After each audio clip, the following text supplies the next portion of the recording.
There is a magic that lies buried in the forgotten corners of the world, an ancient power, forbidden and cursed, that whispers promises of limitless strength. But the price for wielding it is steep.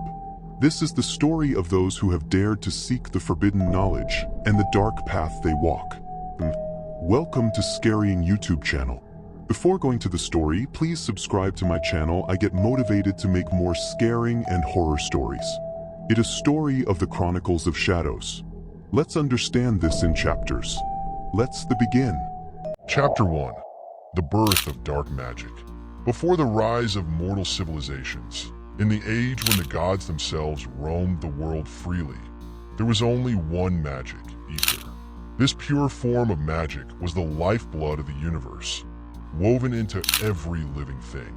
The gods, known as the Celestials, were its keepers, ensuring the balance between creation and destruction. From the ether, they crafted the first sentient beings, the primordials, ancient creatures of immense power who could wield the magic in its raw form. For eons, the primordials ruled the world, shaping mountains, seas, and stars with their will. However, as time passed, they grew restless, and a rift began to form between them. Some believed the ether should be shared with the lesser beings that were beginning to emerge from the dust, humans. Others believed the ether was too powerful for these frail creatures. Among the dissenters was Dreamus, the strongest of the primordials, whose heart had become consumed by ambition. Dreamus saw the potential for a new kind of magic, one that could bend not just nature, but also the very fabric of life and death. This was the birth of dark magic. Unlike the ether, which was connected to life and creation, dark magic drew its power from destruction, corruption, and the void that existed before the universe was born.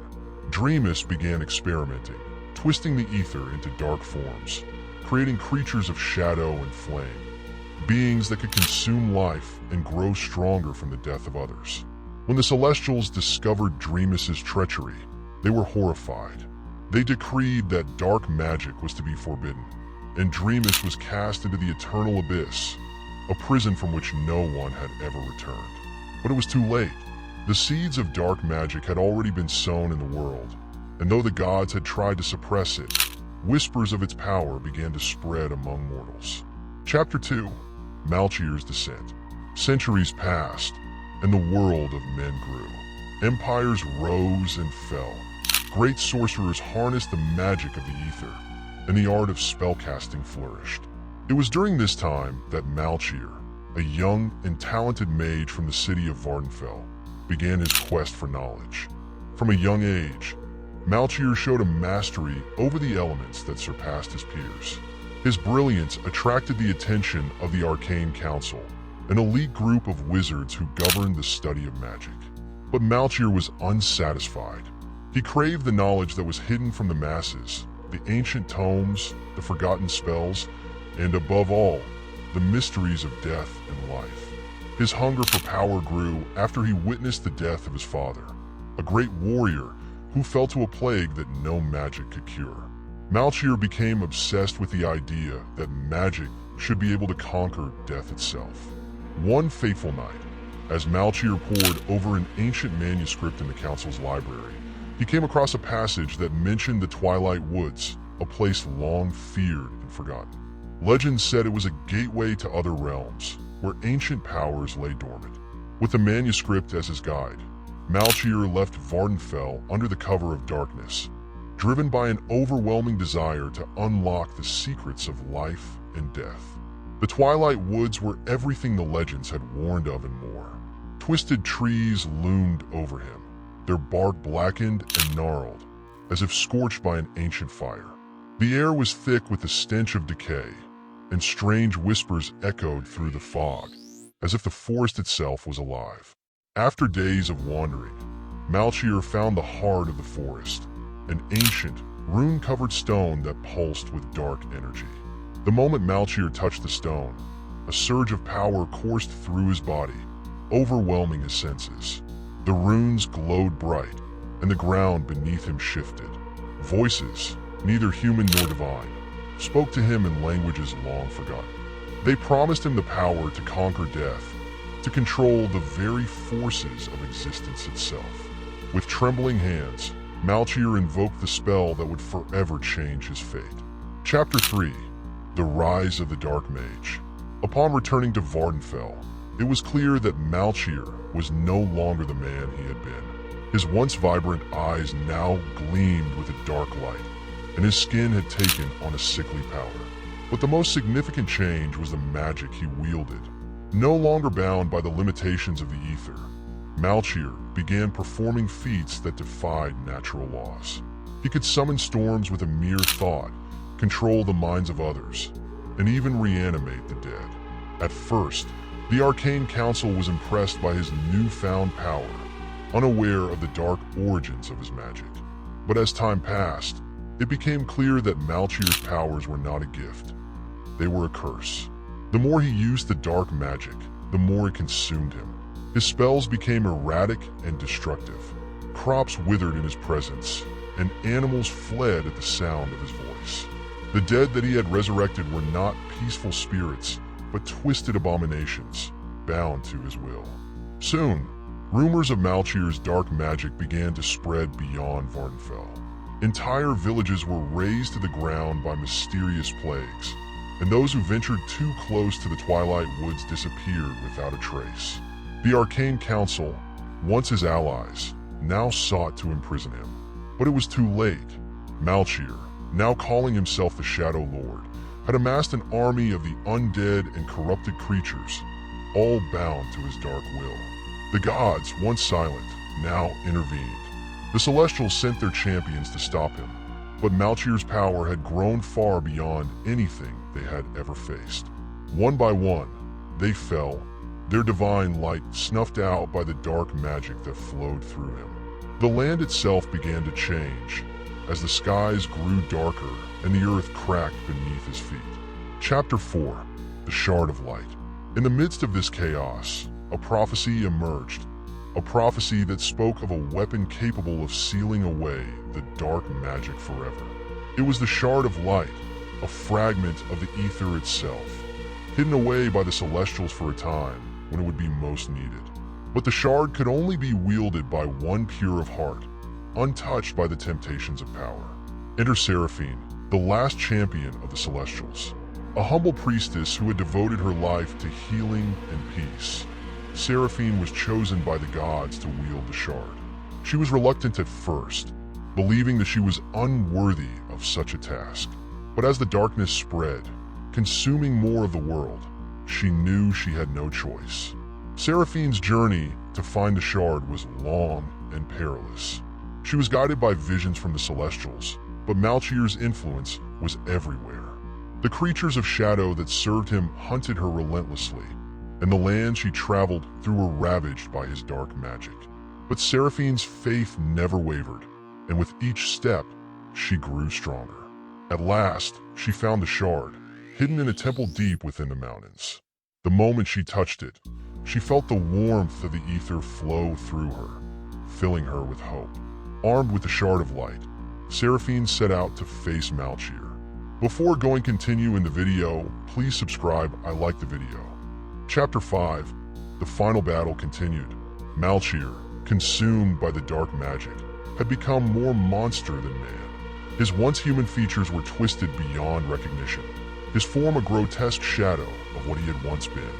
His voice, once filled with arrogance, had now turned into a guttural growl, echoing with the voices of the spirits trapped in his magic. "You are but a flicker of light in the endless void," Malchior taunted, his glowing red eyes locking on Seraphine. "I have consumed gods. What hope do you, a mere mortal, have?" But Seraphine stood firm, the Shard of Light radiating in her hands. Its pure energy cut through the oppressive darkness, pushing back the waves of dark magic that Malchior summoned against her. She could feel the presence of the Celestials with her, their divine power coursing through the shard, guiding her every movement. The ground beneath her feet trembled as the citadel crumbled around them, unable to withstand the clash of such immense power. Malchior unleashed his legions of undead upon her, the twisted creatures of shadow and bone rushing forward in a wave of death. But with a single gesture, Seraphine called upon the power of the shard, sending out a pulse of pure light that disintegrated the first wave of attackers. Their twisted forms dissolved into ash before they could even touch her. With a roar of fury, Malchior conjured a storm of black lightning, directing it towards Seraphine with a flick of his hand. The air crackled with malevolent energy, and for a moment, it seemed as though the darkness would consume her. But Seraphine stood her ground, raising the shard high above her head. Its light met the lightning head-on, absorbing the dark energy and sending it spiraling back toward Malchior. The dark mage was knocked back, his once mighty form staggering under the assault. "You cannot stop me," Malchior bellowed, his voice echoing through the crumbling halls. "I am eternal. I am the master of death." Seraphine felt the weight of his words, the despair that his dark magic carried. She could feel the temptation, the whispers of power that had driven so many to ruin. But unlike Malchior, she understood that true power came not from domination but from sacrifice. The Celestials had taught her that only by letting go of her fear and embracing the light could she overcome the darkness. In a final act of defiance, Malchior raised his arms to the heavens, summoning the full force of his dark magic. The skies above the citadel opened, revealing a swirling vortex of shadows that threatened to engulf the world. His twisted form began to glow with dark energy as he prepared to unleash a spell that would tear apart the very fabric of reality. But Seraphine knew that the time had come to end this. Gathering every last ounce of strength, she channeled the full power of the Shard of Light.